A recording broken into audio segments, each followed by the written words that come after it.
The Thornfield home stood on Maple Avenue for 47 years, a Victorian beauty with gingerbread trim and a wraparound porch where neighborhood children gathered for lemonade on summer afternoons. Edgar had restored every inch of the 1,890 structure with his own hands. Inside those walls, Miriam had raised 3 children: Jasper, their responsible firstborn; Daniel, the daredevil middle child; and Rebecca, their artistic daughter, who married an Australian diplomat and moved to Melbourne. The first blow came 10 years ago when Daniel's military transport was shot down over mountains half a world away. The folded flag presented at his funeral still occupied the place of honor in their living room. 5 years later, Rebecca announced her permanent relocation to Australia. "It's just too far to visit regularly, Mom," she explained. "But we'll video chat every Sunday, I promise." The promises gradually stretched from weekly to monthly to occasional holiday calls, each conversation ending with vague plans for visits that never materialized. Then came Edgar's fall. At 75, he had no business climbing onto the roof to fix a leak, but stubborn pride prevented him from calling a professional. "Why pay someone $300 for something I can do myself?" he argued when Miriam protested. The hospital bill after he slipped from the ladder came to $45,000, emergency surgery for a broken hip, a metal plate, 8 screws, and weeks of rehabilitation. Their Medicare covered barely half, and their supplemental insurance had lapsed the previous month when premium increases outpaced their fixed income. "We'll manage," Edgar insisted, face gray with pain. "We always have." But the medical bills coincided with the economic downturn that hit Jasper's custom furniture business. Orders dried up as luxury spending collapsed. The bank began sending foreclosure notices on both his workshop and the family home. When Jasper confessed his financial troubles during a hospital visit, Miriam noticed how he couldn't meet his father's eyes. "The kids might have to change schools," he muttered. "Josie's beside herself about it. Says her friends will all know we've failed." "We could sell the house," Miriam suggested. "It's too big for just us anyway, especially with your mobility issues during recovery." Edgar's face crumpled momentarily before he regained composure. "What about your garden? Your quilting room?" "Plants can be transplanted," she answered, voice steady. "And I can quilt anywhere there's a table and decent light." 2 months later, they signed the papers selling their beloved home for enough to pay off their medical debt and save Jasper's house from foreclosure. The furniture business would still struggle, but at least his family wouldn't lose their home. The day they packed the moving truck remains etched in both their memories, Edgar methodically dismantling his workshop, Miriam wrapped china that had survived 5 decades of family gatherings. When she reached her grandmother's teapot, her composure finally broke. Edgar found her sitting amid bubble wrap and newspaper, cradling the porcelain piece, tears falling silently.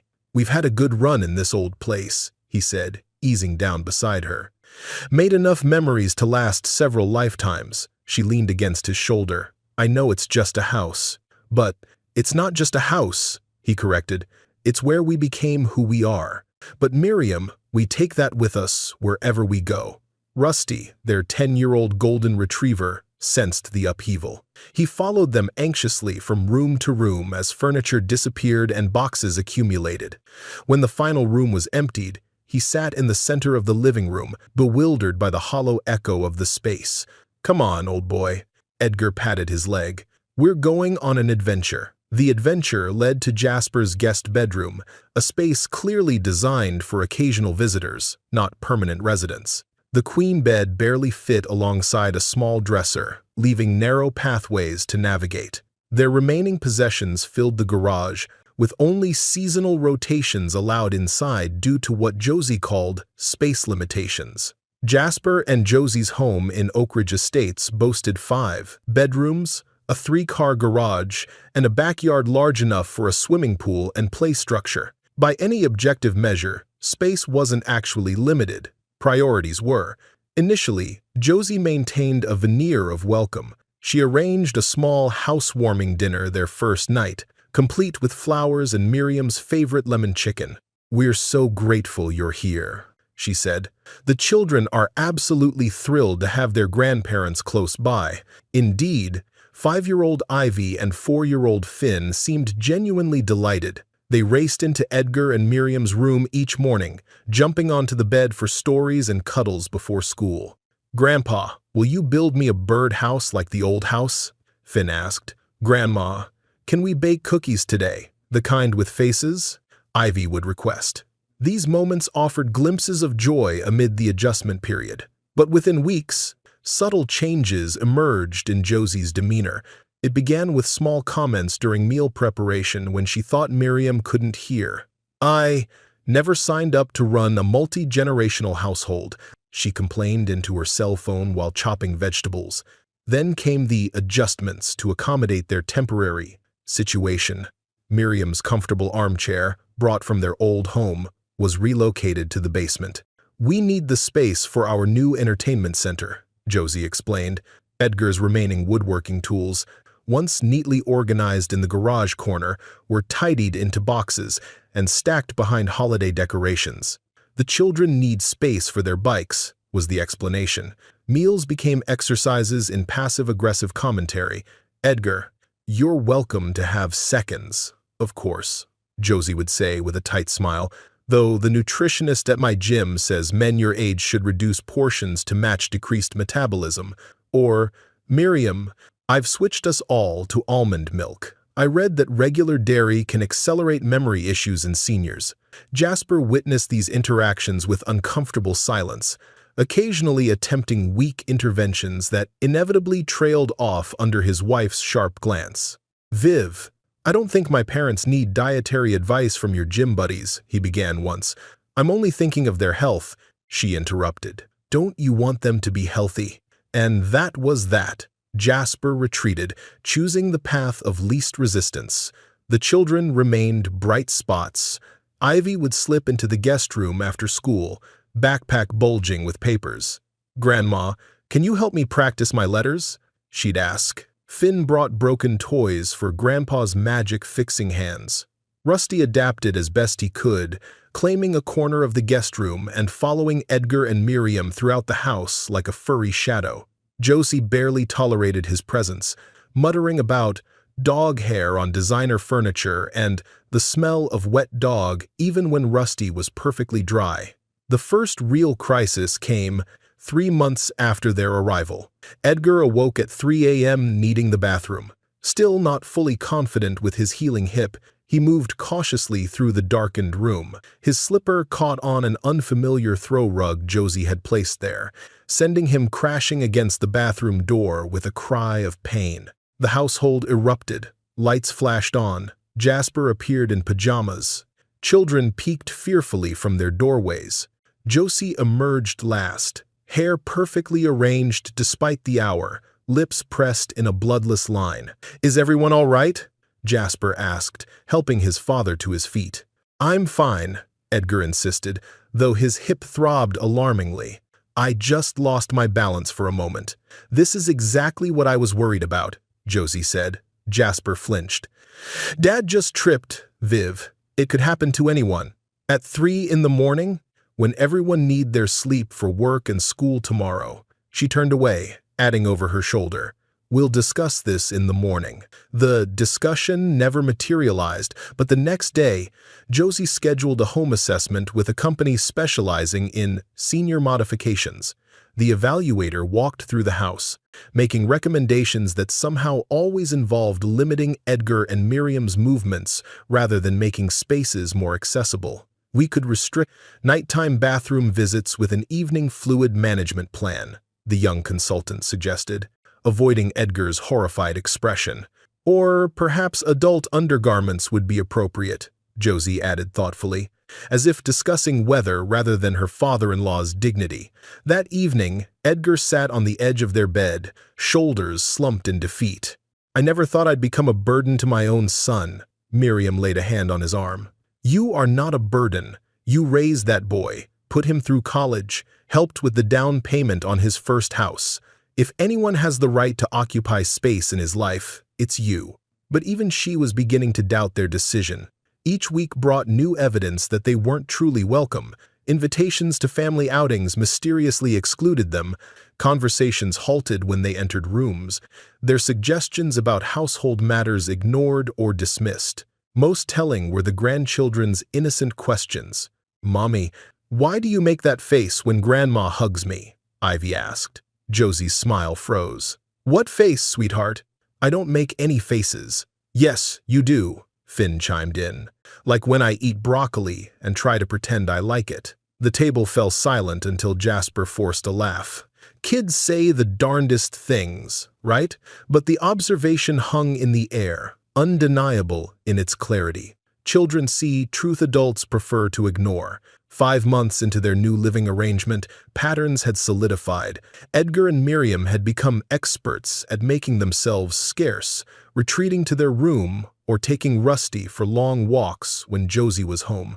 They'd learned which floorboards creaked, which times of day were safest for using the kitchen, which topics would trigger Josie's thinly veiled hostility. Edgar found refuge in the local library, where he volunteered teaching basic woodworking to children on Saturday mornings.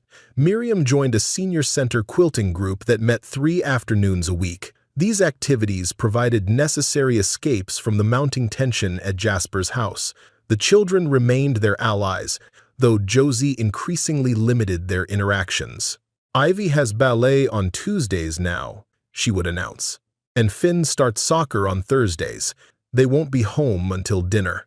The activities multiplied until nearly every afternoon was scheduled, effectively eliminating the after-school hours Edgar and Miriam had treasured with their grandchildren.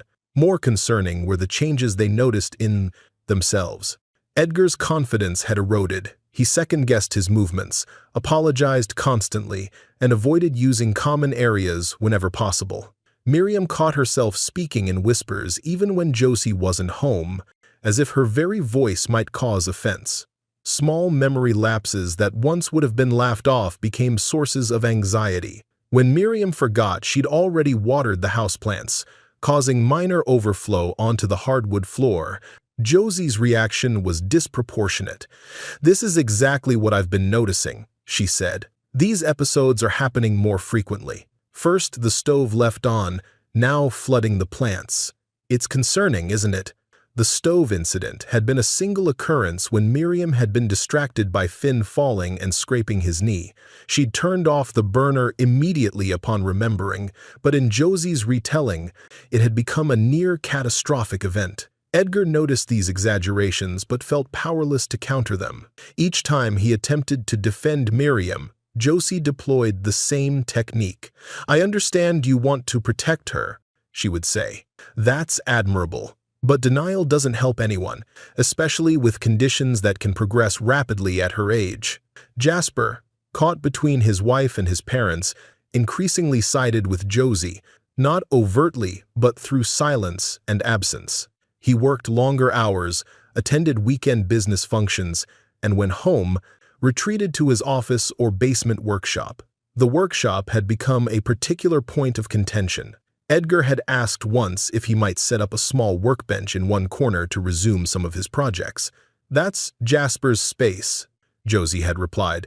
"He needs somewhere to decompress, especially with the extra stress lately." In early June, a hot Sunday afternoon found the household in a rare shared occupation.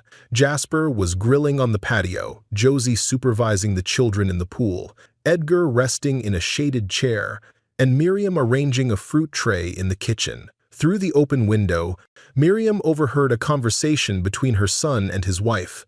"They've been here almost 6 months now," Josie was saying. "How much longer is this temporary arrangement going to last?" "What do you want me to do?" Jasper sounded weary. "They sold their house to save ours.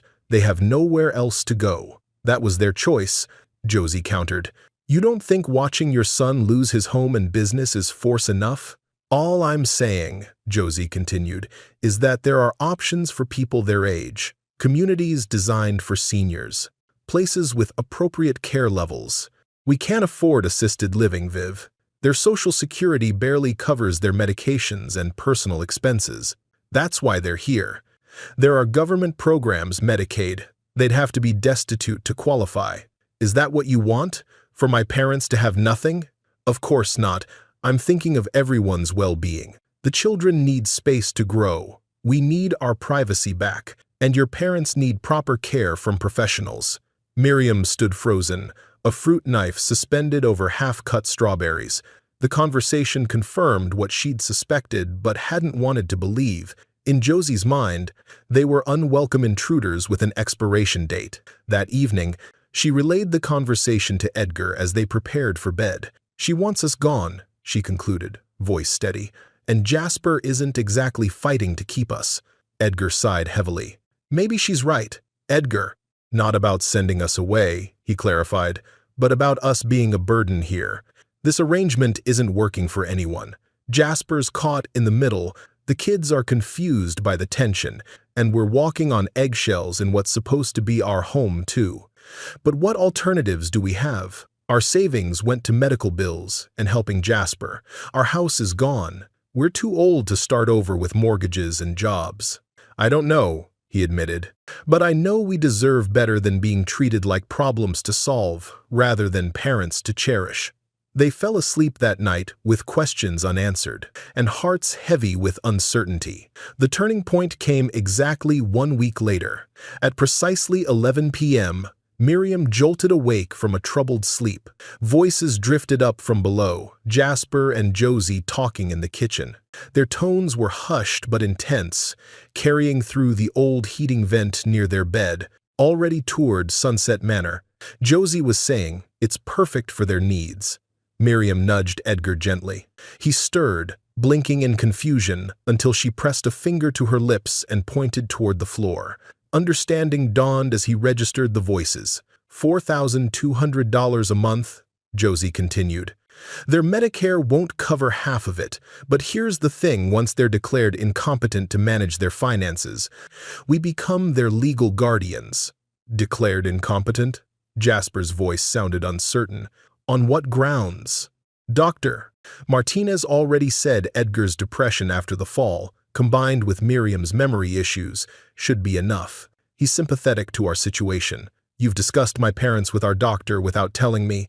"Someone had to take initiative," Josie replied. "Look, once guardianship is established, their monthly Social Security, Edgar's pension, the insurance payout from their house, it all comes to us to manage their care. Josie, they gave us everything to save our house." "Exactly. And look where it got us stuck with them 24/7. Edgar can barely walk, Miriam's losing her mind, and I can't even have friends over because they're always here. The kids need their own space to grow. But Ivy loves her bedtime stories. Jasper, grow a backbone. Your daughter will adapt. Kids are resilient." Josie's voice sharpened. "But I won't spend my prime years as a nursemaid to your parents. I've already spoken to a lawyer about the competency hearing." Silence fell below. Miriam and Edgar remained motionless, scarcely breathing as they strained to hear more. "When were you planning to tell me about this?" Jasper asked. "I'm telling you now," Josie answered. "The appointment with the lawyer is Tuesday. He says the process can move quickly with medical support. And what about my parents' wishes? Don't they deserve a say in their own lives? That's the point of the competency hearing, Jasper. To establish they're no longer capable of making sound decisions. Look at the evidence: Edgar's depression, Miriam's memory lapses, her confusion with medications. Dr. Martinez has documented everything. You've been building a case against my parents? I've been documenting legitimate concerns, Josie corrected, for their safety and ours. Do you want to wait until something serious happens? A fire from a forgotten stove? A fall that breaks more than a hip? Their conditions will only worsen with age. They're not invalids, Viv. Not yet. But they're heading that way, and I refuse to let our lives be consumed by their decline. I need time to think about this, Jasper said. Think quickly, came Josie's reply. The hearing date will be set this week. In their darkened bedroom, Edgar and Miriam remained frozen in horror, hands clasped together so tightly their knuckles whitened. Minutes passed before either dared speak. She's planning to have us declared incompetent, Edgar whispered. To take control of everything we have left, Miriam nodded. Not just institutional care against our wishes, it's financial exploitation, Elder abuse, Edgar agreed. They sat in stunned silence as the full weight of betrayal settled around them. Not only were they unwanted, but they were now targets of a scheme to strip them of autonomy and assets under the guise of concern. Jasper seemed surprised, Miriam noted. Maybe he'll stand up to her. Did you hear him mount any real defense? His strongest objection was about Ivy's bedtime stories. What do we do? Miriam whispered. We leave. Leave? Where to go? With what? Anywhere but here? With whatever we can carry. His voice strengthened with determination. I'd rather sleep under bridges than surrender my dignity and watch you be declared incompetent by that woman. Miriam's initial shock gave way to quiet calculation. We have some emergency cash from selling my mother's jewelry, and I've been doing odd repair jobs at the library. Haven't told Josie about that income. Edgar's expression was grim but focused. When? Miriam asked. Not tonight. We need to plan this carefully. 3 days to gather resources and decide what's essential. 3 days, then we disappear before they can take our freedom. They spent the remainder of that night whispering contingency plans, listing resources, and confronting the harsh reality that at ages 75 and 72, they were about to become essentially homeless. The following 3 days passed in a strange dual reality. Outwardly, they maintained their usual routines. Edgar visited the library. Miriam attended her quilting group. They interacted minimally with Josie and respectfully with Jasper, but each excursion now served a strategic purpose.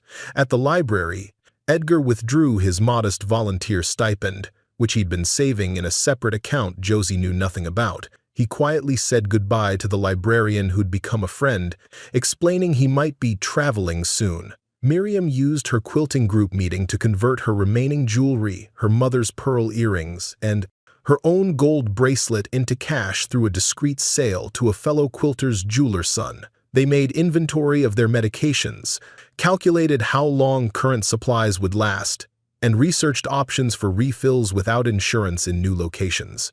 They studied bus routes and fares to neighboring states, debating destinations based on climate, cost of living, and distance from Jasper's potential search radius. Most heartbreaking were their preparations for the grandchildren. Edgar spent evenings carving a small wooden bird for Finn, with intricate feather details that showcased his finest skills. Miriam baked Ivy's favorite cookies, testing and perfecting a recipe that could be recreated even without her guidance. They composed careful letters explaining their departure without revealing the bond of the five, true catalyst. The children were too young to understand the complexities of adult betrayal. Better they believe Grandma and Grandpa had gone on an adventure than know their mother had orchestrated their expulsion.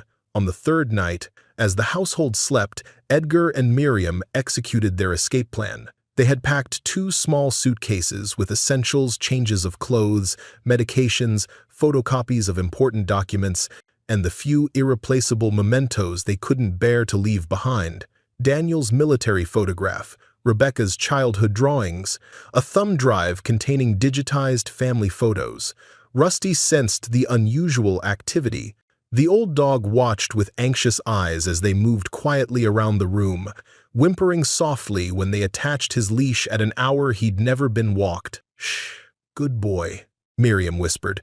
With a precision born of recent practice, they navigated the darkened hallway, avoiding the creaking floorboard outside Jasper and Josie's room. They paused at each grandchild's doorway, Edgar placing the carved wooden bird on Finn's windowsill, Miriam leaving a tin of cookies on Ivy's bedside table.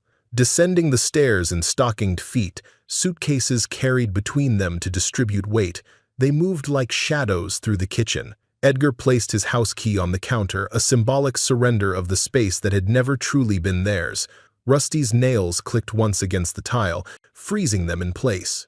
From upstairs came the sound of movement, a bathroom door opening, water running. They held their breath until footsteps retreated and a door closed. At precisely 12 a.m., they slipped out through the side door, eased it closed without latching, and disappeared into the June night, the warm air carrying the scent of jasmine from neighbors' gardens.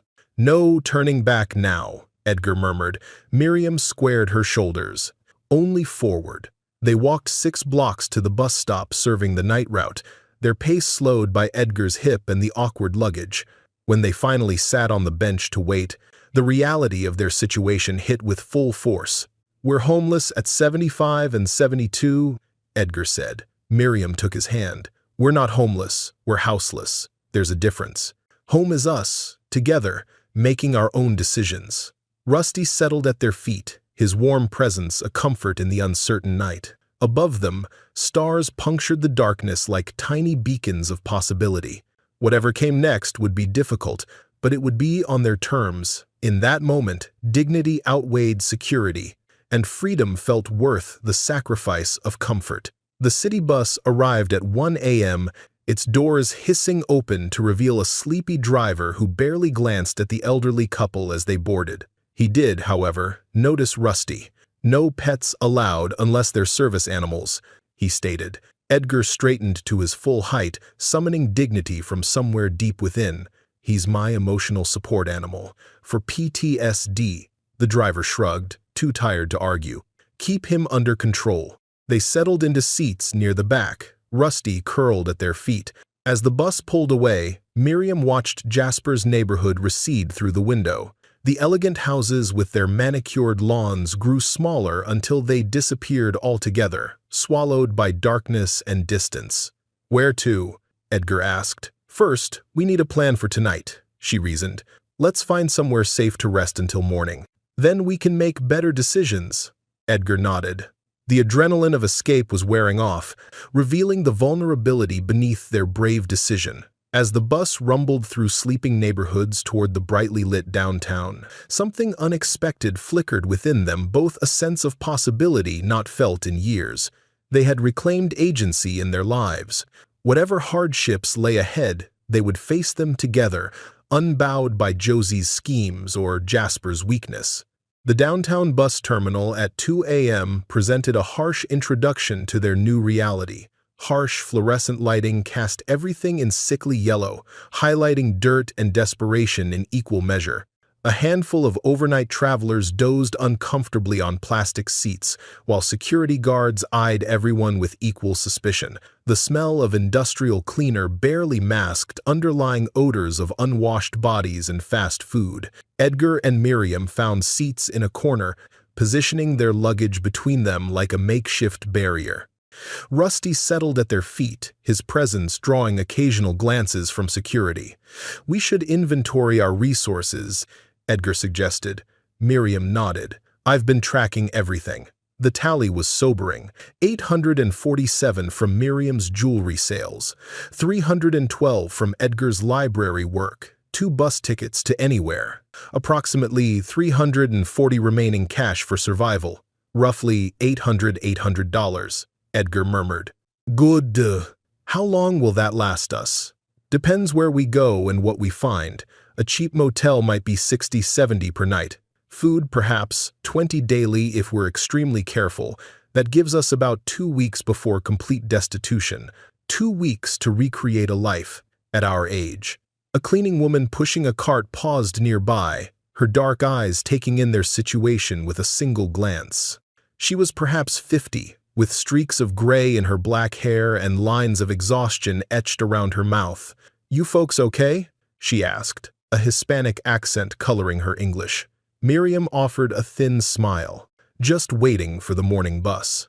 The woman, Mercedes, according to her name tag, looked pointedly at their luggage, then at Rusty, then back to their faces. Understanding dawned in her expression. "Terminal closes to non-travelers at 3, she said, "but it reopens at 5.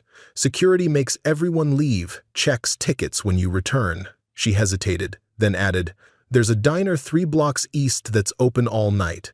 The owner, she doesn't mind if people sit a while if they order something small." Edgar and Miriam exchanged glances. "I could use some coffee," Edgar said, understanding the gift they'd been given direction, however temporary.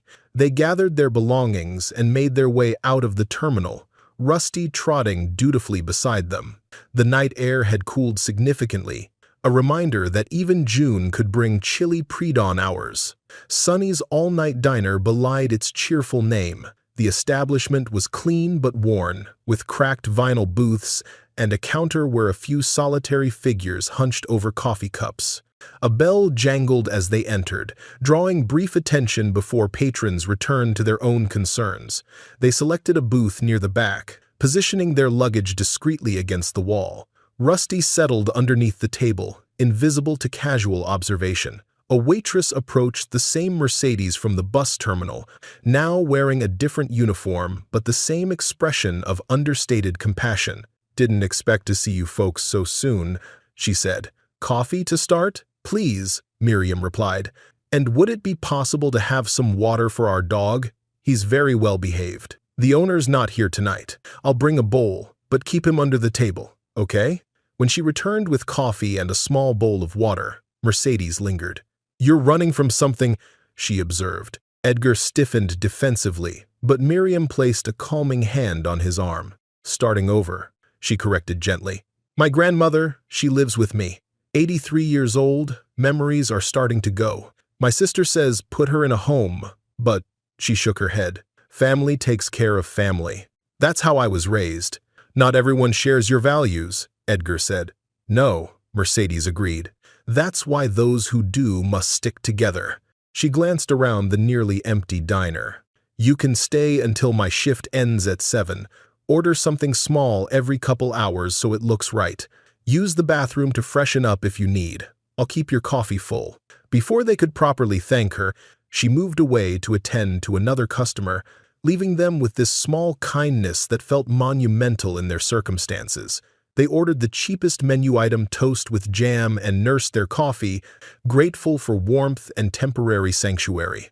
As the night deepened toward morning, they observed their fellow night dwellers, a homeless veteran with a cardboard sign propped beside him, a young mother with a feverish child sleeping across her lap, 2 truck drivers discussing routes between bites of early breakfast. Around 3 a.m., Edgar excused himself to use the restroom. When he didn't return after 10 minutes, Miriam began to worry. She found him in the narrow hallway outside the bathrooms, leaning against the wall, face ashen. "What's wrong?" she asked. "Just dizzy," he assured her.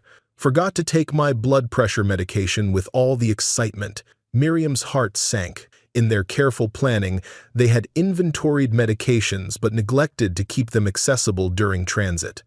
Edgar's pills were packed in the suitcase. She helped him back to their booth, then discreetly retrieved his medication from the luggage.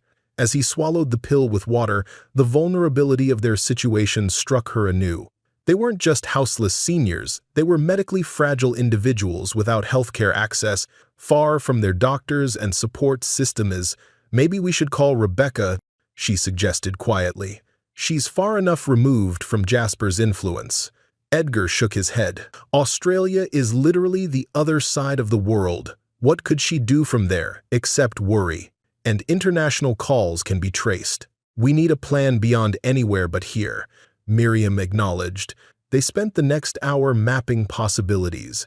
Large cities offered more services but higher costs and greater visibility. Rural areas might provide cheaper living but fewer resources for seniors. Warm climates would be kinder to Edgar's arthritis, but might mean more expensive tourist destinations. "We need somewhere small enough to stretch our dollars but large enough to offer some employment possibilities," Edgar reasoned. "Employment? Edgar, you're 75 with a replaced hip, and I'm 72. Age is just a number," he insisted. "I can still work with my hands. You're still the best baker I've ever known. We have skills." Miriam wanted to believe him. The alternative, accepting they'd made a catastrophic mistake in leaving, was too devastating to contemplate. As dawn began lightening the sky outside the diner, the door's bell jangled again. A large man entered, his substantial frame filling the doorway momentarily before he moved toward the counter. He was perhaps late 60s, with a military short gray haircut and the straight-backed posture of someone who'd spent years in uniform. His plaid flannel shirt and worn jeans suggested a working man rather than a retiree who'd let himself go. Mercedes greeted him by name morning. "Frank." "The usual?" before pouring coffee without waiting for confirmation. Frank Kowalski settled onto a counterstool with a grunt, unfolding a paper map rather than looking at a phone like most people would. This detail caught Edgar's attention, a fellow analog soul in a digital world. When Mercedes brought a plate loaded with eggs, bacon, and toast, she leaned across the counter for a brief, quiet exchange. Frank's eyes flicked toward Edgar and Miriam's booth, his expression unreadable before returning to his breakfast.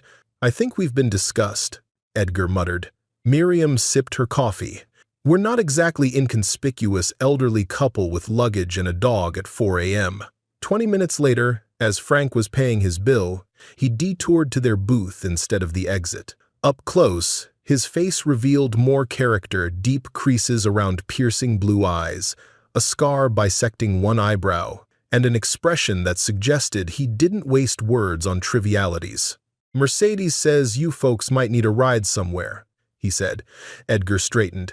"We're fine, thank you. Are you? Because from where I'm standing, you look like two seniors who've hit a rough patch and could use a hand." "We don't accept help from strangers." Frank Kowalski. Vietnam, 1971-73. Purple Heart recipient. "Now I drive trucks and mind my own business." He extended a hand. "There. Not strangers anymore. I'm Miriam Thornfield. This is my husband, Edgar." "Where are you headed?" Frank asked. "We're exploring options," Miriam answered. "That's a fancy way of saying nowhere in particular or running from something. Either way, I'm driving to Millbrook, about 4 hours east. It's not much, but it's quiet, and the cost of living won't kill you. You're welcome to ride along." Edgar's instinct was immediate refusal. "Why would you help complete strangers?" he asked. "In Nam, we had a saying, you never leave a man behind. That goes for civilians too, especially ones who've served their country and families their whole lives." He shrugged. "Besides, I could use the company. Get lonely on the road." "What about Rusty?" Miriam asked. "That old retriever? He looks better behaved than most people I know." Frank checked his watch. "I'm leaving in 15 minutes. The offer stands until then." He returned to the counter, giving them space to decide. "We don't know anything about him," Edgar objected. "We don't know anything about anywhere right now," Miriam countered. "But Mercedes vouched for him, and 4 hours east puts significant distance between us and Josie's plans. What's in Millbrook? No idea, but we have limited funds and need to stretch them. A free ride saves us bus fare and buys us time. I never thought we'd be dependent on strangers' kindness at our age. Sometimes pride is a luxury we can't afford." 15 minutes later, they were loading their luggage into Frank's pickup truck, a well-maintained older model with a spacious extended cab. Rusty hopped into the back seat as if he'd been riding in trucks his whole life, settling on a blanket Frank produced from behind the seat. "He can have that," Frank said. "It's seen worse than some golden retriever fur." As they pulled away from the diner, Miriam glanced back to see Mercedes watching from the window. She raised a hand in farewell, and the waitress returned the gesture, ships passing in the night, connected briefly by recognition of shared humanity.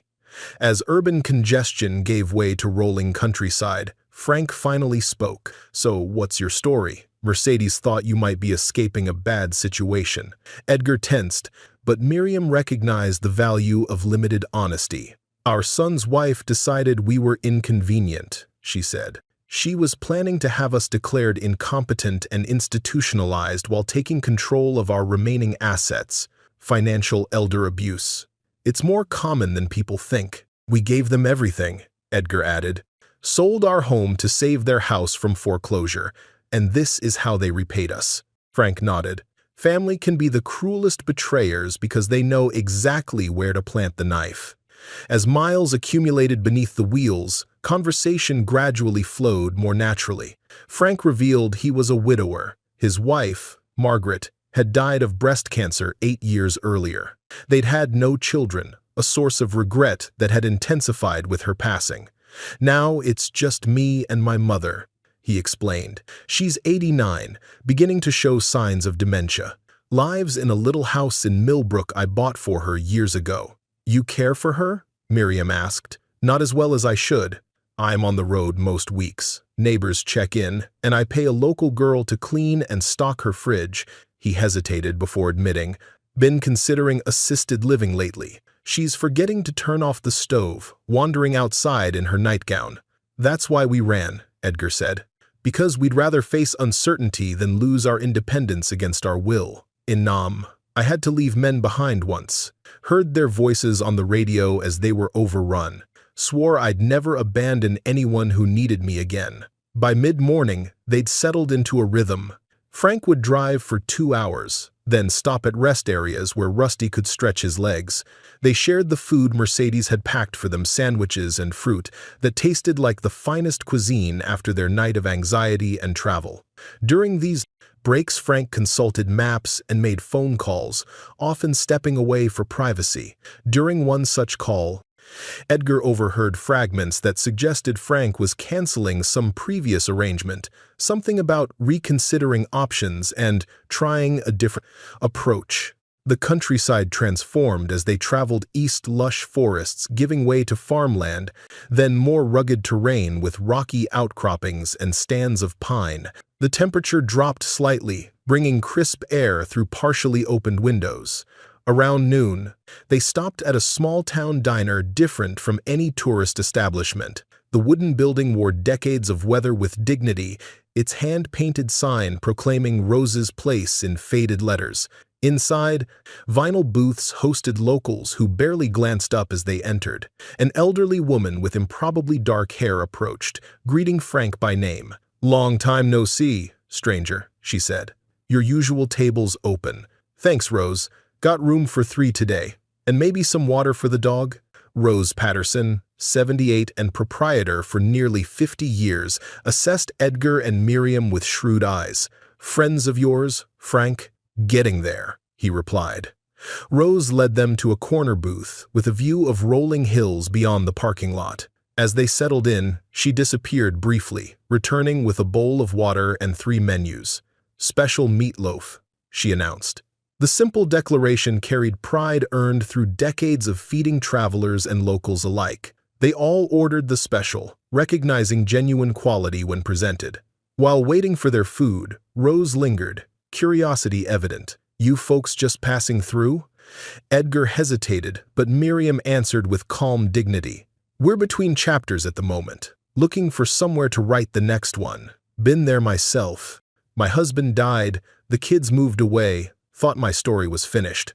Turns out it was just changing direction." She gestured around the diner. "Been running this place alone for 30 years now. Not what I planned, but it's a good life. How did you know to keep going? Sometimes you gotta lose everything to find out what you're really worth. The stripping away, it hurts like hell, but afterward, you see what's left is the real you." She patted Miriam's hand. "And honey, the real you is always enough." "Interesting woman," Frank commented, watching Rose greet truckers by name at the counter. "Owns half this town but lives in a room behind the kitchen. Says, wealth is for using, not hoarding." Their meal arrived, generous portions of home-cooked food that reminded Miriam of Sunday dinners in their old house. As they ate, locals nodded greetings to Frank, occasionally stopping to exchange brief pleasantries.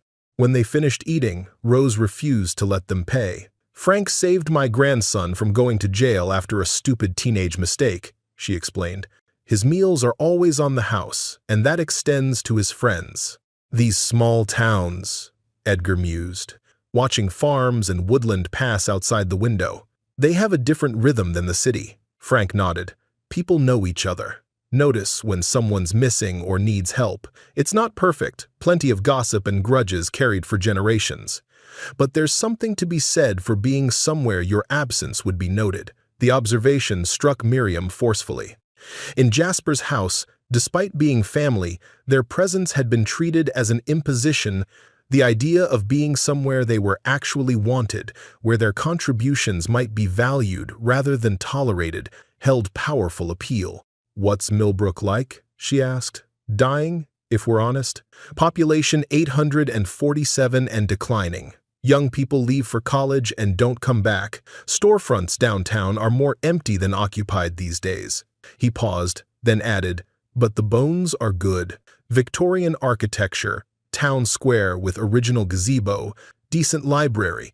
It just needs new blood and fresh ideas. Doesn't sound promising for seniors seeking economic opportunities, Edgar remarked. Depends what you're looking for, Frank countered. Cost of living's a fraction of the city. People with skills, real skills, not just computer degrees, are valued. A handyman who knows old houses can write his own ticket. Someone who bakes like it matters can draw customers from 3 counties. As afternoon stretched toward evening, the topic shifted to more immediate concerns, where Edgar and Miriam would stay upon reaching Millbrook, how they'd access their medications, what Rusty would need. There's a motel, Frank offered. Nothing fancy, but clean. About $40 a night, Edgar calculated mentally. At that rate, their funds would last longer, but still only about 3 weeks. And after that? He asked. Let's cross that bridge when we reach it. Sometimes solutions appear when you stop looking so hard. The philosophical approach seemed out of character for the practical veteran, but they recognized wisdom in allowing future concerns to remain in the future. Right now, they needed rest, safety, and time to regroup. Around 4 p.m., Frank received a phone call that changed the atmosphere in the truck. He answered with obvious tension, listening more than speaking, his free hand gripping the steering wheel until knuckles whitened. Yes, I understand it's short notice, he said, but circumstances have changed. No, she's still declining, but I'm reconsidering options. Yes, I'm aware of the deposit. That's my decision to make. When he disconnected, the silence in the truck was heavy with unasked questions. Frank cleared his throat. That was Sunny Pines Assisted Living. I had a room reserved for my mother. Starting tomorrow. Edgar straightened. You're putting your mother in a home? Frank corrected. Canceled it just now. Why? Miriam asked softly. Because watching you two fight for your dignity reminded me of something important. There are other ways to handle aging parents than locking them away. What will you do instead? Edgar asked. Called my dispatcher earlier. Taking a regional route instead of long haul. It means less money but more nights at home. Frank shrugged, thinking about moving in with her instead of the other way around. Her house has enough room, and I'm tired of motel rooms and truck stops. As they approached the final stretch toward Millbrook, fatigue began taking its toll. Edgar dozed against the window, while Miriam fought to keep her eyes open. The past 24 hours had drained them physically and emotionally. Frank seemed to understand, keeping the radio low and driving with careful smoothness to avoid disturbing them. When Edgar's head lolled uncomfortably, Frank reached back for a rolled jacket, passing it to Miriam, who gently positioned it as a pillow. The small kindness spoke volumes about their driver's character. Whatever had motivated Frank Kowalski to help 2 stranded seniors, it ran deeper than casual charity or momentary pity. As sunset painted the sky in amber and rose, Millbrook appeared on the horizon. The small town nestled in a valley, church spires and the courthouse dome rising above 2-story buildings that lined what was clearly the main street. Street lamps flickered on as dusk gathered, creating pools of golden light that dotted the town like fireflies. Welcome to Millbrook, Frank announced. Population 847, according to the sign. Though I think old Jenkins passed last winter, so might be 846 now. The casual reference to knowing each resident personally struck Edgar and Miriam simultaneously. This wasn't anonymity. This was community in its most fundamental form. They drove down Main Street, a classic small-town thoroughfare with brick buildings dating from the early Villable 1900s. Many storefronts displayed for lease signs, confirming Frank's assessment of economic decline, but others showed signs of life. A hardware store with rocking chairs displayed on the sidewalk, a small bookshop with lights still on, a barber shop where elderly men gathered even after closing time. Frank pointed out landmarks as they passed. The library with its limestone columns, the courthouse where he'd gotten his marriage license 30 years ago, the volunteer fire department that doubled as a community center for bingo nights. Best food in 3 counties, Frank explained. Dorothy May serves breakfast all day and makes pies that people drive 50 miles to purchase. Thanksgiving week. There's a line out the door just for her pecan pie. They continued 2 blocks beyond to the Millbrook Inn, a modest motel that had seen better days but maintained a tidy appearance. The vacancy sign flickered welcomingly against the deepening twilight. "Let me check if they have a ground floor room," Frank offered, with Edgar's hip. The thoughtfulness reinforced their growing trust in this unexpected ally. Frank returned with keys to a first-floor room. $38 a night, includes basic breakfast. I explained about Rusty. There's a $10 pet deposit, but the owner likes dogs. As they unloaded their luggage, exhaustion hit in earnest. The adrenaline that had sustained them through escape and journey was depleted, leaving bone-deep weariness in its wake. Frank seemed to understand without explanation. Get some rest tonight. Tomorrow's soon enough to figure out next steps. Before leaving, he scribbled his phone number on a gas receipt. "I'm staying at my mother's house on Elm Street, the yellow Victorian with blue trim. Call if you need anything. I'll stop by tomorrow afternoon to check on you." The room was basic but clean, 2 double beds with floral bedspreads straight from the 1990s. A small table with 2 chairs, a dresser with a TV that probably still had actual knobs, and a bathroom with avocado green fixtures that had outlived several design trends. Rusty circled twice on the rug beside one bed before collapsing with a contented sigh, apparently less troubled by their circumstances than they were. Edgar sank onto the bed. "What have we done, Miriam?" She sat beside him. "Exactly what we had to do. No one will declare us incompetent here. No, but we might starve instead. We're in a town we don't know, with limited funds, no medical care established, no income prospects, and winter eventually coming. We're together. We have our dignity. We'll figure out the rest." Outside their window, crickets began their evening chorus. Somewhere nearby, wind chimes sounded a gentle, random melody. A dog barked and was answered by another farther away. As darkness settled completely, Edgar and Miriam prepared for sleep, following routines established through decades of marriage despite the unfamiliar surroundings. They took medications, brushed teeth, and changed into night clothes. When they finally lay side by side in the darkness, physical exhaustion battled with active minds. So much had happened in 24 hours: betrayal, escape, unexpected kindness from strangers. "I keep thinking about the children," Miriam admitted. "Ivy will be so confused about why we left." Edgar's sigh was heavy. "I hope they'll remember us kindly, that Josie won't poison their memories. Maybe someday, when they're older," Jasper will explain. "Try to sleep," Edgar murmured. As they drifted toward slumber, the strangeness of their situation remained. But beneath it, something unexpected had taken root, a tiny seed of possibility. Perhaps, in this unforeseen detour, they might find not just refuge, but purpose. Dawn arrived with disorienting brightness through unfamiliar curtains. For several moments, Miriam lay still, piecing together their situation from fragments of memory.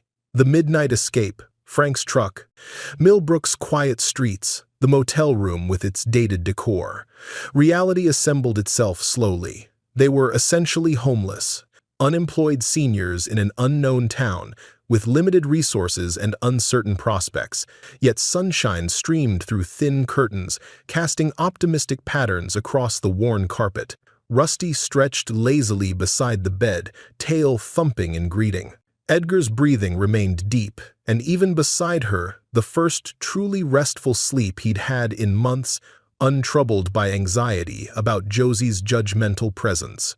Miriam slipped quietly from bed, padding to the bathroom.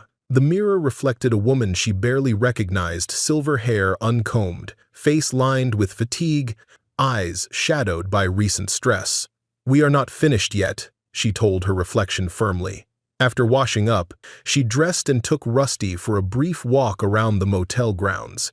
Morning revealed more details of their temporary home: a small swimming pool covered for the season, a modest garden with benches, a breakfast room adjoining the office where the smell of coffee beckoned.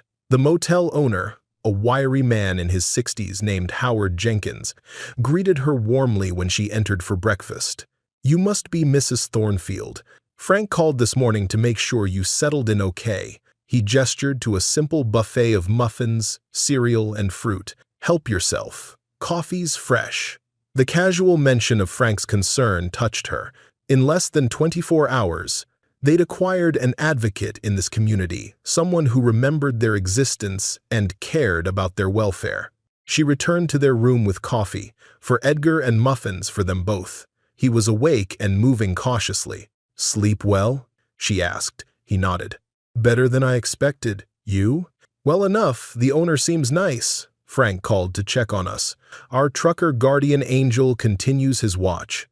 They ate quietly, gazing out the window at Millbrook Awakening. Morning traffic consisted of pickup trucks and sedans at least a decade old, drivers offering casual waves to pedestrians.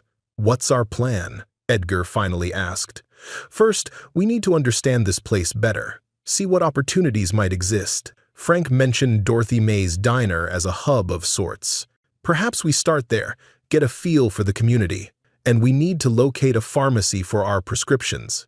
My blood pressure medication has maybe 10 days left." "And a bank," Miriam added. "We should establish a local account with what funds we have. It looks more permanent than carrying cash." By mid-morning, they had checked off their most pressing concerns. The local pharmacy could transfer their prescriptions from their previous providers, though without insurance, the costs would be substantial. The Millbrook Community Bank had opened a basic account for them with minimal paperwork. Howard at the motel had agreed to a weekly rate that would stretch their funds a bit further. Each small accomplishment bolstered their confidence. They weren't helpless, despite their circumstances. Around 11, they made their way to Dorothy May's Diner for an early lunch. The establishment occupied a converted Victorian storefront, its large windows offering views of the town square across the street. Inside, the decor blended nostalgic 1950s elements with practical comfort: red vinyl booths, a gleaming counter with swivel stools, black and white checkered floor. But touches of personality elevated it above cookie-cutter retro local artwork adorned walls, fresh flowers graced each table, and hand-lettered specials featured creative offerings beyond standard diner fare. The lunch crowd was beginning to gather, a mix of locals in work clothes, a few business people in more formal attire, and seniors enjoying unhurried meals. They found a small booth near the window and settled in, Rusty curling beneath the table out of foot traffic paths. Their server approached a woman, perhaps 6, with silver-streaked auburn hair piled in a practical bun and reading glasses dangling from a beaded chain around her neck. Her name tag identified her as Dorothy May herself, confirming this was no corporate establishment but a proprietor-run business. "You must be Frank's friends," she said. "He called to say you might stop by." Her direct gaze assessed them with interest rather than suspicion. "What can I get you folks to drink while you look at the menu?" They ordered iced tea and studied menus featuring comfort food with unexpected twists. Meatloaf included roasted red peppers, mac and cheese incorporated 3 artisanal varieties, and the soup of the day was carrot ginger bisque. When Dorothy May returned with their drinks, she lingered. "Frank mentioned you're considering Millbrook for retirement. Smart choice, cost of living's reasonable, weather's not too extreme, and we're just far enough from the interstate to keep things quiet without being isolated." "We're exploring options," Edgar replied. "We've downsized recently and are looking for somewhere different." Dorothy May nodded sagely. "Millbrook's definitely different. Not for everyone, mind you. We don't have shopping malls or movie theaters, but we've got community, clean air, and housing prices that won't give you a heart attack." They placed lunch orders, and Dorothy May moved on to other customers. As they ate excellent sandwiches, they observed the diner's rhythm. Dorothy May greeted most patrons by name, asked about family members, remembered dietary preferences without being reminded. "This is the town's living room," Miriam murmured. "Notice how people linger. Tables get pushed together as friends arrive. Business gets conducted over pie." Edgar nodded, seeing what she observed. Unlike city restaurants where efficiency and turnover drove service, Dorothy May's operated on a different economy, one where relationships held equal value to revenue. When they finished eating, Dorothy May returned with their check and an unexpected question. I don't suppose either of you has experience in food service? I managed our church's weekly community dinners for 15 years, Miriam offered, and I've always baked extensively. Why do you ask? My morning baker quit yesterday, moving to be near her daughter's new baby, and my handyman retired last month after his hip replacement. At my age, I can't handle everything myself anymore. But finding reliable help in a town this size, what sort of handyman tasks? Edgar inquired. Basic maintenance, mostly fixing chairs, unclogging sinks, changing light fixtures. The building's over 100 years old, so something always needs attention. She glanced at Edgar. Frank mentioned, you're good with your hands. I managed maintenance for our church and community center for decades, Edgar acknowledged. Tell you what, if you're interested in some part-time work while you explore Millbrook, I could use help. Nothing formal, just cash under the table to start. See if we suit each other. We're staying at the motel currently, Miriam mentioned, uncertain about logistics. Transportation could be challenging. I've got an apartment upstairs that's been empty since my son moved to Chicago. Nothing fancy, but it's clean and furnished. Comes with the job if you want it. Rent would be reasonable, and you'd save on motel costs. Could we see the apartment? Edgar asked. Of course. Dorothy May agreed easily. I'll finish up the lunch rush, then show you upstairs. Take your time deciding, it's a big step. As she moved away, Edgar and Miriam conferred in low voices. It seems too perfect, Edgar murmured. Jobs and housing appearing just when we need them? Frank clearly spoke to her about us, Miriam reasoned. But the needs seem genuine. I watched her this morning. She's running this place practically single-handed, and an apartment would solve our housing concern. Stretch our funds considerably, plus give us purpose, Miriam added. By early afternoon, the lunch crowd had dispersed, and Dorothy May led them through a side door and up a narrow staircase to the apartment above the diner. The space revealed itself as they climbed a small landing opened to a surprisingly spacious living area with windows overlooking the town square. The furnishings were simple but of good quality: a comfortable sofa, reading chairs, solid oak dining table with 4 chairs. The kitchen, though compact, featured newer appliances and ample counter space. A short hallway led to a bathroom with updated fixtures and a bedroom large enough for a queen bed and dresser. Throughout, hardwood floors gleamed with care, and walls painted in warm cream created a welcoming atmosphere. My son lived here after college until he married and moved away, Dorothy May explained. I've rented it occasionally to seasonal workers, but lately it's been empty. Shame for wasting good space. Edgar examined details with professional interest: the solid construction, well-maintained woodwork, updated electrical outlets. The building has good bones, he observed approvingly. Dorothy May beamed at the assessment. 1,896 construction. They built things to last back then. Miriam was drawn to the kitchen. This is lovely for baking, she commented, already imagining possibilities. The apartment comes with utilities included, Dorothy May added. Heat's central, air conditioning is window units, but adequate. Laundry facilities are in the basement. And I don't mind dogs as long as they're well behaved. What would the work arrangement be? Edgar inquired. Dorothy May outlined her proposal. Miriam would handle morning baking starting at 5 a.m., preparing the day's bread, muffins, and pastries. Edgar would maintain the building, addressing repairs as needed, generally working mornings with afternoons free. Both positions would be part-time, paid hourly, with the apartment's reduced rent factored as partial compensation. It's not wealth building, she acknowledged, but it's honest work in exchange for fair pay and a decent place to live, plus all the coffee you can drink and 1 meal per shift. We'd like to discuss it privately, Edgar said. Of course, Dorothy May agreed easily. Take your time. I'm downstairs if you have questions. It would reduce our expenses significantly, Edgar calculated aloud. Motel is nearly $40 daily, so that's over $200 weekly saved, plus meals included with work. And it's not charity, Miriam emphasized. It's employment for which we're qualified, with housing as part of the compensation package. It's not what we planned for our retirement, Edgar said. Plans change, sometimes by choice, sometimes by necessity, but we're still together, still capable, still needed. What about medical care? Edgar raised the practical concern. We can ask Dorothy May about local physicians. Small towns always have at least a general practitioner.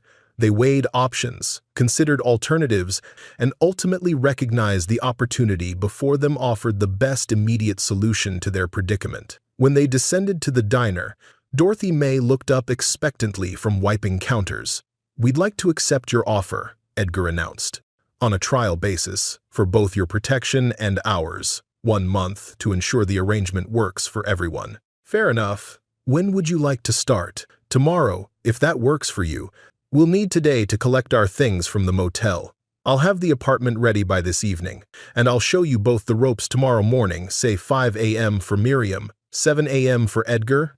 As they walked back to the motel to gather their belongings and settle their bill, Millbrook revealed itself through afternoon activities, mail carriers greeting residents by name, children riding bicycles without parental hovering, elderly couples strolling at a measured pace along tree-lined sidewalks.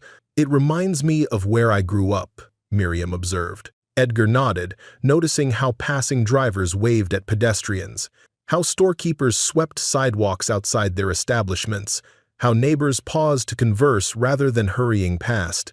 There's something to be said for smaller-scale living.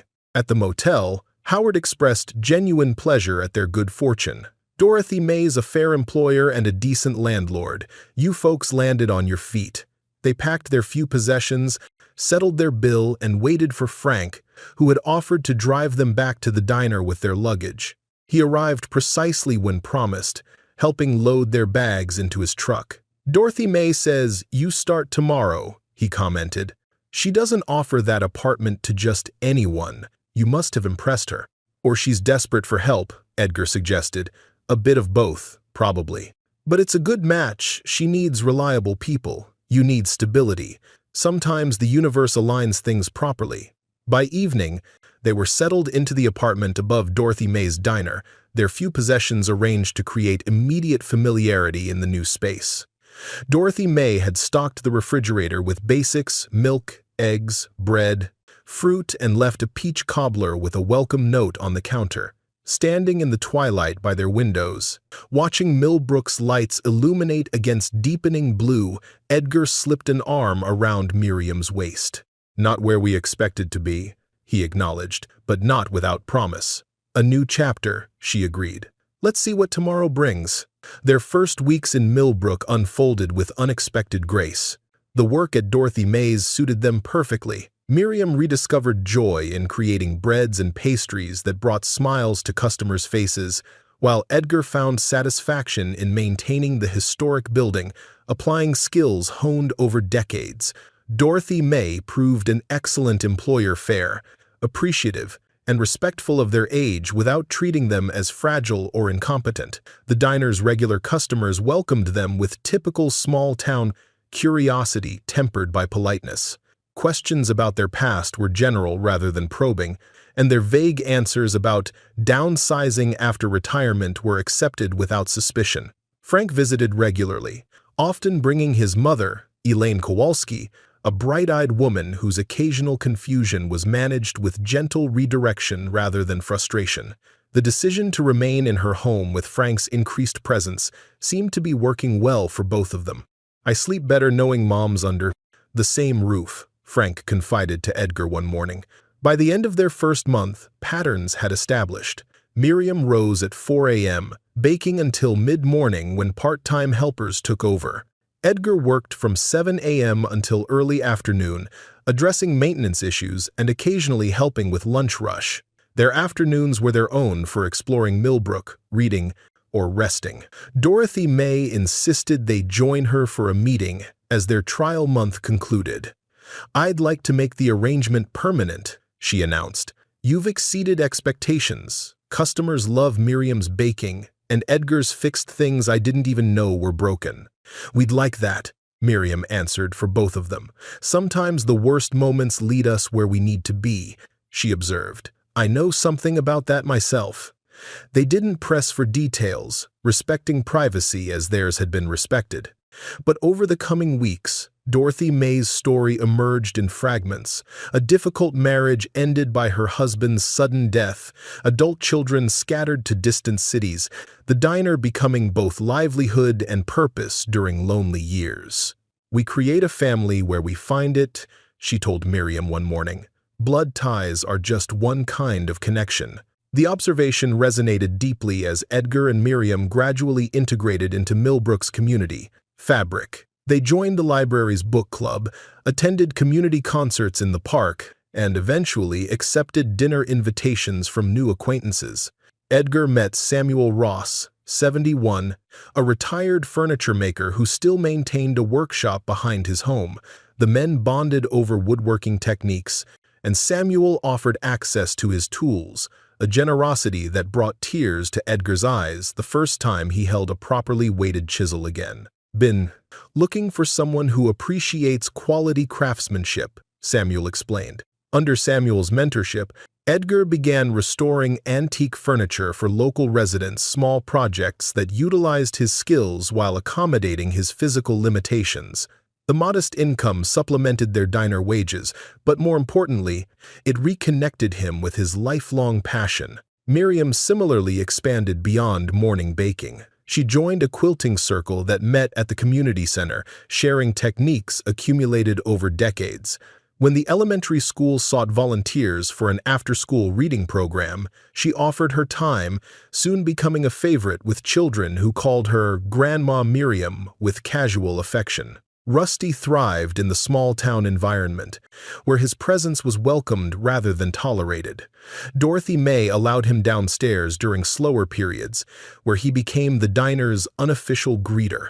"That dog's better therapy than most professionals," Dorothy May observed after Rusty spent an afternoon beside Mr. Jenkins, a widower whose grief often left him silent for days. Their apartment became truly home-like as they gradually acquired modest possessions, a better reading lamp, throw pillows in Miriam's favorite blue, a small radio for kitchen companionship during early baking hours. They weren't replacing what was lost, but creating something new that reflected their current circumstances and preferences.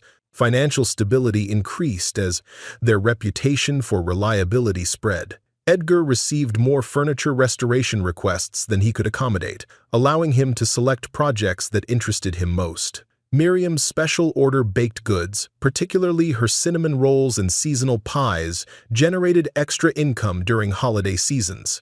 They opened a savings account, making small but regular deposits.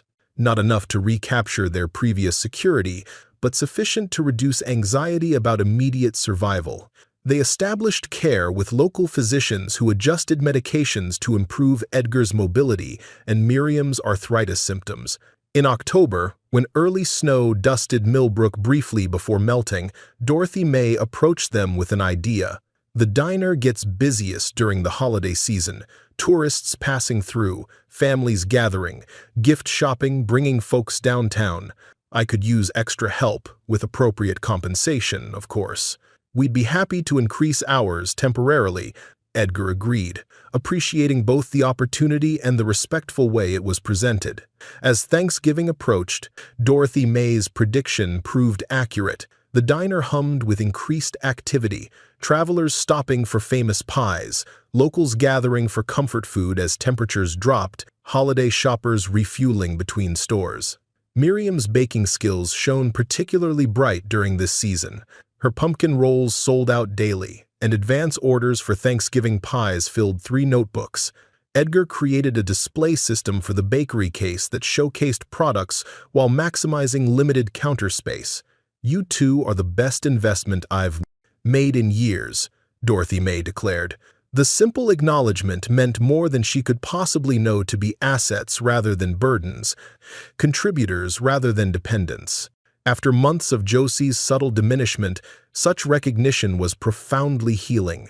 1 week before Thanksgiving, as morning preparations began in pre-dawn darkness, Miriam glanced out the diner windows to see the season's first significant snowfall transforming Millbrook. Edgar joined her at the window, sliding an arm around her waist with familiar affection. "Beautiful, isn't it?" she nodded.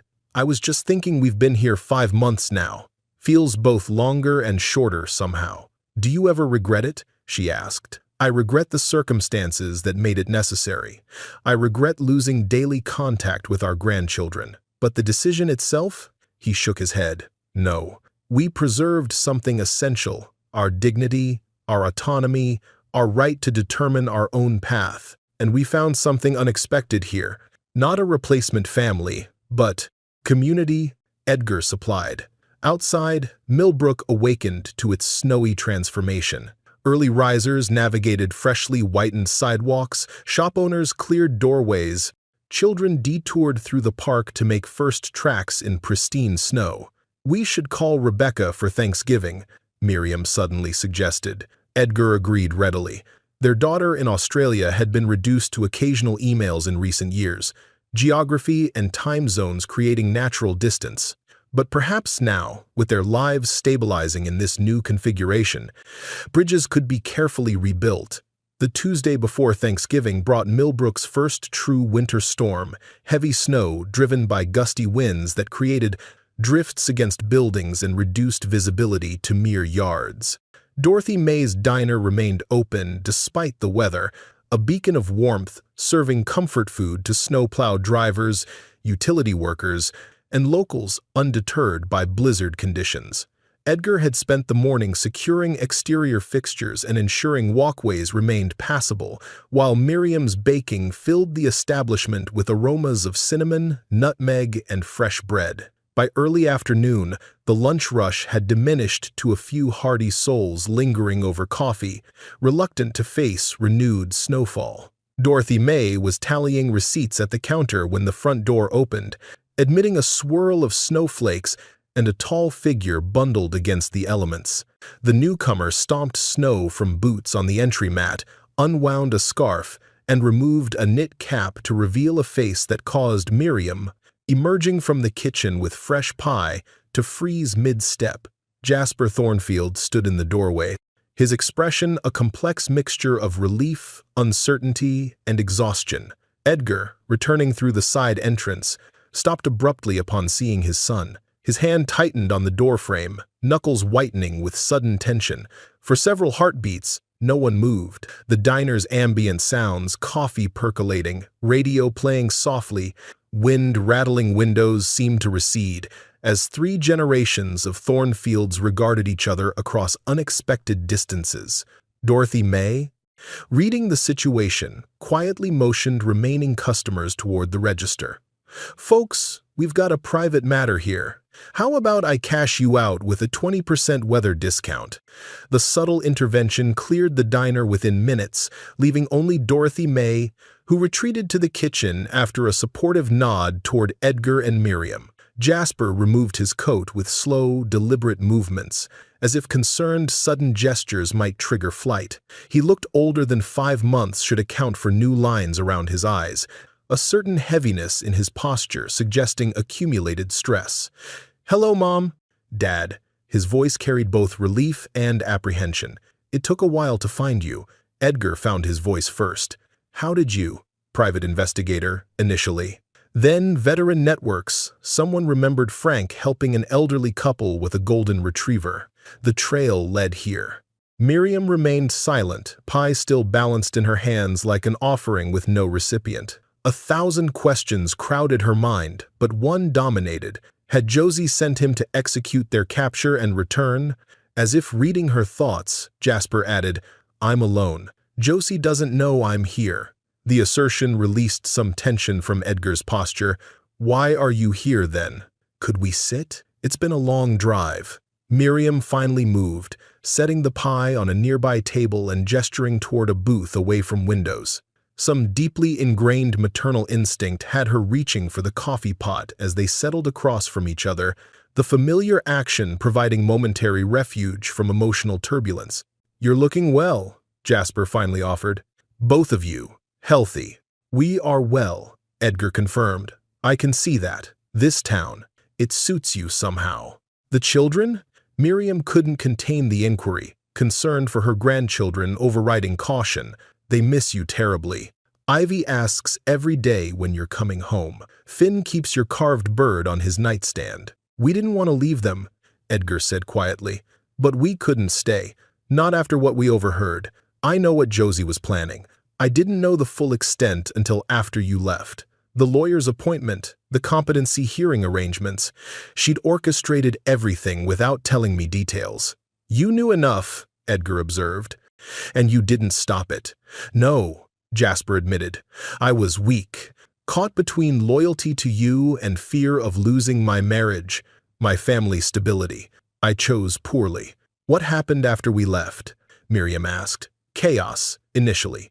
Josie was furious, not worried, furious.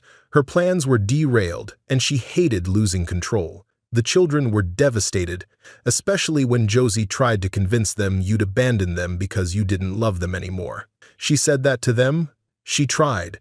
But Ivy's smarter. She said, Grandma would never stop loving me. Something bad must have happened. A ghost of a smile touched Jasper's lips. Out of the mouths of babes, right? Miriam's tears spilled over at last. That poor child.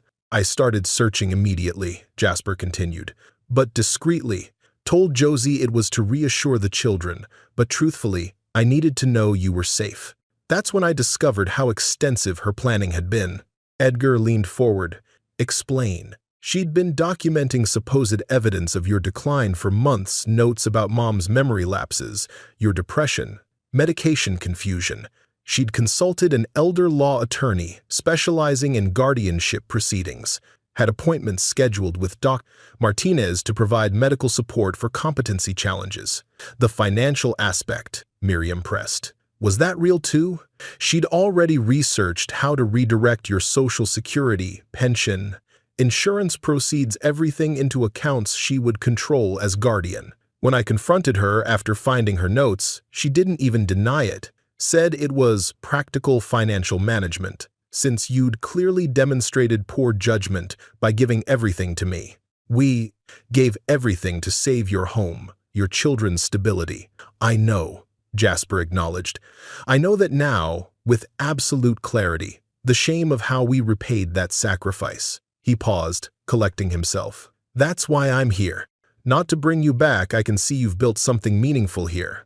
But to apologize, to explain, to try to rebuild whatever connection might still be possible. What about Josie? Edgar asked. We're separated. It has been 2 months. The revelation startled both Edgar and Miriam. Because of us? Miriam asked. You were the catalyst, not the cause.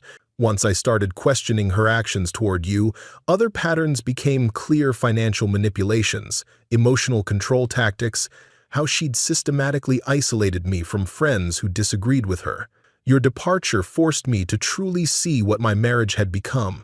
He sipped his coffee before continuing. The final straw came when I discovered she'd been intercepting Rebecca's letters and emails for years. Our daughter wasn't neglecting contact. Josie was preventing it, claiming Rebecca's negative influence would disrupt family harmony. Edgar inhaled sharply. Rebecca's been trying to reach us? She's desperate to reconnect. I've updated her about finding you. Hope that's okay. She's trying to arrange a visit from Australia sometime next year. The possibility of seeing their daughter after so long brought fresh emotion to Miriam's eyes. Small pieces of their fractured family potentially reassembling, not as before, but in new configuration. And the children? She asked. With your separation. We have shared custody, Jasper explained. They're with me now, actually staying with a neighbor in town while I found you. I didn't want to bring them until I knew how you'd receive me. Edgar's expression revealed conflict. Josie allows them to see you? The court insists, Jasper replied. And the children's therapist has been clear that maintaining relationships with loving grandparents is essential for their well-being after the disruption they've experienced. Silence settled again, but its quality had shifted: less tension, more contemplation. Outside, snowfall began lightening, weak sunshine occasionally breaking through thinning clouds. I don't expect immediate forgiveness, Jasper said. "I don't deserve it, but I am asking for a chance to rebuild trust, to let the children know their grandparents didn't abandon them, to create some new version of family connection that respects your independence and acknowledges my failure." The raw honesty disarmed final defenses. Edgar reached across the table, briefly covering his son's hand with his own, the first physical contact since their reunion. "We'll need time," he said. "But family remains family, even through the worst storms." From the kitchen doorway, Dorothy May observed the tableau with quiet approval. When Miriam glanced her way, she offered a small nod of encouragement before discreetly withdrawing, understanding intuitively the sacred space of family reconciliation. "Would you like to meet the children?" Jasper asked. "They're just at the hotel on Maple Street. We could walk there once the snow lets up, or I could bring them here." "Bring them here," Miriam decided. "This is our home now, our workplace. They should see we're settled, not lost or suffering.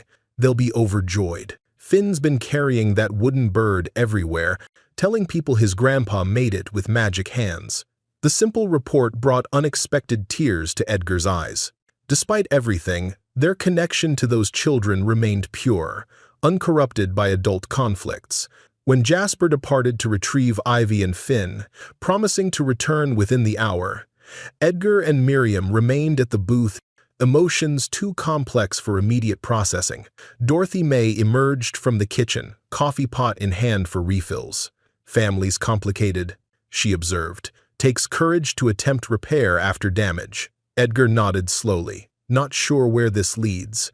But they're family," Miriam completed. "Life rarely gives perfect solutions," Dorothy May continued. "But sometimes it offers workable ones, if we're brave enough to try." As she returned to the kitchen, Edgar reached for Miriam's hand across the table. "Are we doing the right thing? Opening this door again?" "I think we're doing the human thing. Imperfect, risky, but potentially healing."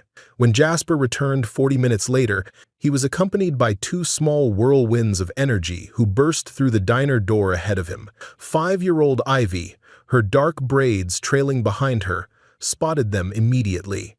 "Grandma! Grandpa!" she shrieked, launching herself across the space with reckless abandon. 4-year-old Finn followed slightly more cautiously, clutching a familiar wooden bird in one mittened hand, eyes wide with mingled hope and uncertainty. The impact of Ivy's small body colliding with Miriam released something long frozen inside her. Arms automatically encircling her granddaughter, she breathed in the familiar scent of children's shampoo and winter cold, feeling tiny arms squeeze with desperate strength around her neck. "You came back," Ivy whispered against her ear. Edgar knelt despite his protesting hip, opening arms to Finn, who approached with the solemn intensity particular to young boys managing big emotions. "Is that my bird?" Edgar asked gently. Finn nodded. "I kept him safe. He sleeps by my bed so I don't forget you. I've missed you, my boy," he murmured. "Every single day." Jasper watched from the doorway, snowflakes melting on his shoulders, eyes suspiciously bright. The scene before him, his parents reunited with his children, represented both failure and hope. Failure in his duty to protect family bonds, hope in the possibility of healing what his weakness had damaged. From behind the counter, Dorothy May discreetly wiped her own eyes before busying herself with unnecessary coffee preparation. Rusty, who had been napping in his corner, rose to investigate the commotion, his arthritic movements quickening at the scent of familiar children. "Rusty!" Both children cried in unison, transferring their excitement to the elderly dog who received their attention with dignified patience, tail sweeping in slow arcs of contentment. The noise attracted the attention of several passers-by, who peered through clearing windows with undisguised curiosity at the emotional reunion unfolding in their local diner.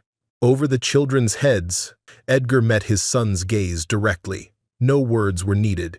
Acknowledgement passed between them of damage done and bridges tentatively rebuilt. Not forgiveness yet, but openness to possibility. Not restoration of what was lost, but creation of something new from remaining foundations. As the afternoon progressed, practical matters emerged through emotional reconciliation, Jasper had taken a week's leave from work to make this journey, renting a small cabin at Millbrook's Edge for the duration. He'd brought several boxes of Edgar and Miriam's possessions rescued from storage photo albums they'd thought lost forever.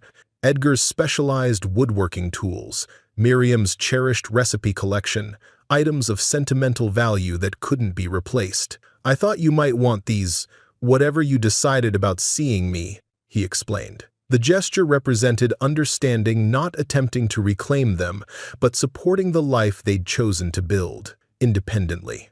Dorothy May, with characteristic practicality, suggested dinner for everyone once the diner closed to regular customers.